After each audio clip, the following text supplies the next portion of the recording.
Hello everyone, welcome back to yet another political episode. So my cold is getting really better. I think, honestly, I'm all back together. It's just all this mucus is in my lungs. Maybe a little congested, but I'm feeling better than ever, more energized, and obviously more awake.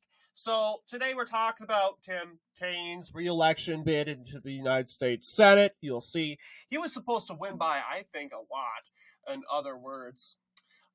When it comes to the said popular vote, he was supposed to be like a double digits sort of win. Did he win by double digits? Actually, he did not win double digits. You'll see looking at the results here.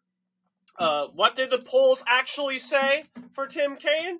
The polls were saying that Tim Kaine would win by 11 points. He didn't do that. If so, he would have expanded past Joe Biden's 2020 record. He didn't do that. He couldn't do that. And apparently here, you'll see that clearly let's see here, going all the way down. Okay, yes, 10.2, and that's sort of what kind of Joe Biden's performance, and I was kind of expecting that, but apparently, one thing, this is kind of very similar to the 2020 map of Virginia, and you'll see the only difference. There is a difference, and there is one county that did Republicans gain compared to Joe Biden, and that was, it's not even a county, Lynchburg. Lynchburg was the most moderate, I want to believe, of the cities that Joe Biden won. It was the least Democratic, the least Biden-supporting city/county of them all, I want to believe. Let's make sure that's true. Yes, Lynchburg, 2.61, and it did go for Biden decently. 2.61 is kind of by an impressive margin, although it was below the 50% range, 59.63%. Not really a majority there. So, obviously, good result. Obviously, yeah, you'll see Hung Cao, his opponent, performed decently there, 53%. And keep in mind, Lynchburg is a decent city, historic city when it comes to the Civil War and the Civil Rights era. You'll also see huge trend lately. You're seeing suburbs still going left. You got the big city of Virginia Beach. Biggest city, it's staying Democrat, 53%. We can even go to Tim Kaine's re-election bid in 2018 and see how things went from there. And you'll see for Tim Kaine, he is a very respected figure in Virginia. Very respected, well-liked here. So, yeah, you'll see, compared to the results, 68% in Fairfax County. Could have went more. But, yes, you'll see Fairfax County went up to, of course, Senator Kaine by 70%. He even carry counties like, for instance, Trump counties like Nelson County. Although it was pretty close, Nelson County did end up going to Trump by 50, the same margin as Kaine won it. It used to be a Democrat county back in the day. You also got Fluvanna County. 52% for Hung Cao. He carried that in 2018. He lost it. It was a Republican flip this time around. You also got one of the biggest Democrat counties, used to be Democrat counties, a two-time Obama county, Caroline County. And Caroline County has a long track record. I want to believe still it has a majority of registered Democrats even. But this county, it is more center. I wouldn't say it's more right-wing. It's definitely more in center. You'll see huge Democrat track record. But Donald Trump started a new era in the county when it comes to that county specifically going for Republicans. And obviously, I think he's proud of that. This time around, biggest record for Republicans in that county, 53.74%. That's the biggest margin so far. Of course, that surpasses the 1972 margin and record set there. So history made in that county. They should probably add that into the politics. But biggest Republican victory in Caroline County. But yes, you'll see this county in likings for Tim Kaine. Even in 2012, you'll see 2018 was his biggest win because then again, 57% Kaine rallied around, I wouldn't say he rallied around Trump derangement. Usually when you run a failed presidential bid or a failed vice presidential bid, you lose popularity. Take a look at Tim Walz. Tim Walz, he was beloved in Minnesota. And after he ran for vice president, he is now below 50%. Of course, being Minnesota, majority of Minnesotans approve of Governor Walz, but just by 1 percentage point. 49% approve, 48% disapprove, and the rest is uncertain. So really, Minnesota doesn't know what to think. This guy was 3 points above water throughout most of his career as governor. Now it's dipped down 4 points. Minnesota is unsure about this guy. This was the same thing with Ted Cruz in 2016. He's been kind of a controversial figure after his 2016 run. 2018, he really struggled. And take a look at, actually, Marco Rubio was actually fine. I guess Marco Rubio he was popular enough, but I guess he dropped out right in time. I think he did the right thing after Super Tuesday. He dropped out before things got ugly, and apparently he's good to go already, especially being more MAGA, distancing himself with the establishment. Sure, people will remind me, Mr. Rubio, he is a neocon. Mix of a neocon, maybe a little bit of a drip of America First. That's why he's so tight and cozy with Trump. But yes, you'll see, low turnout in this said election compared to 2012.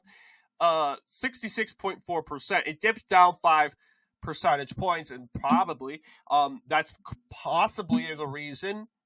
Low turnout is probably why Tim Kaine did so well, and his best performance as, of course, senator. Not to mention, he did run for governor. Oh, he also ran for lieutenant governor. Very tight election for lieutenant governor. Also, you'll see he won more rural areas, even losing that city.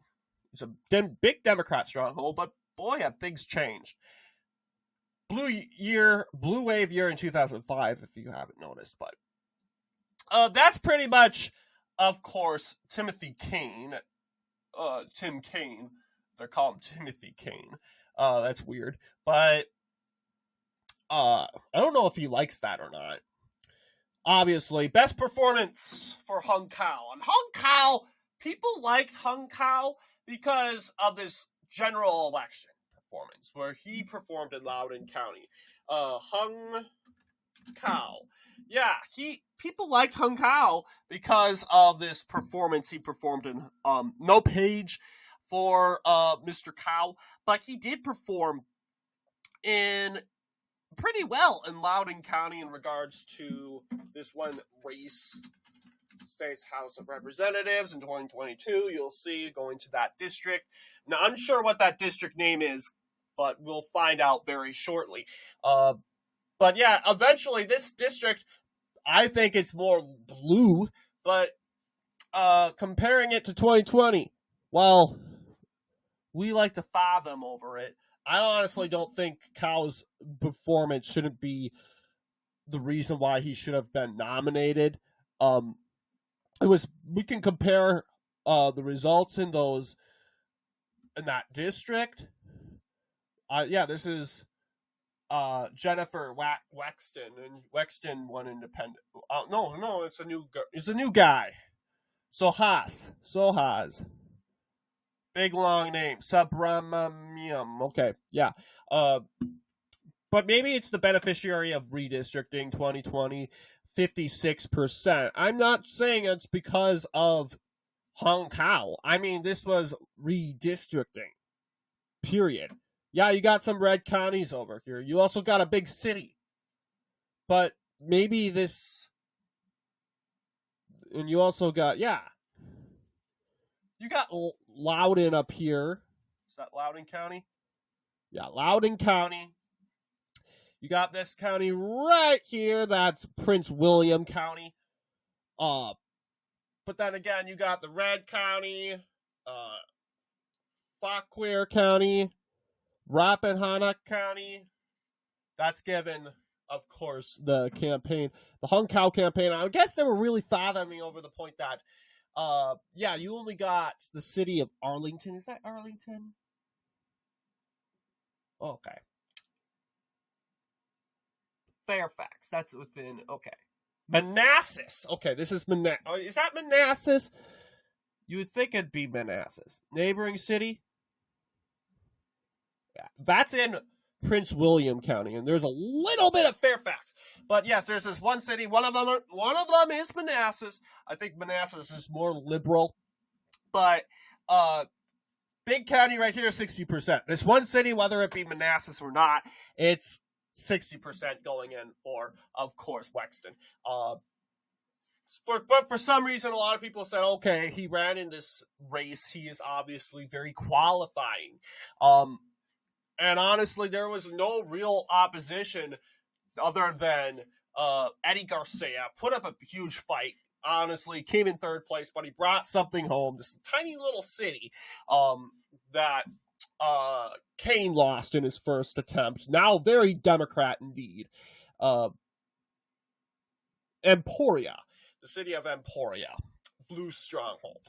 But honestly, a huge underperformance for Kaine, although we all knew Kaine would win. Look at all the money Kaine raised. He's a very popular guy, and honestly, he really shouldn't be because of his failed vice presidential campaign. If you know why Sarah Palin isn't in the United States House of Representatives right now, very little explaining needed for that. You go over, like, John Edwards. Don't mention John Edwards to me. He's now a convicted felon. Joe Lieberman, he was successful, surprisingly. People enjoyed Joe Lieberman. Because they trusted him. But, hey, he lost his primary, the Democratic primary, but then he created his own political party and got reelected under that political party. So it's a little, should we count that? I think you could blame the Democrats for that, but no real other races to go over for the United States Senate election in Virginia. No judicial races. I know we tend to count judicial races, but what do you guys think in regards to our video? Let me know down below. And as always, I will see you all in the next political episode.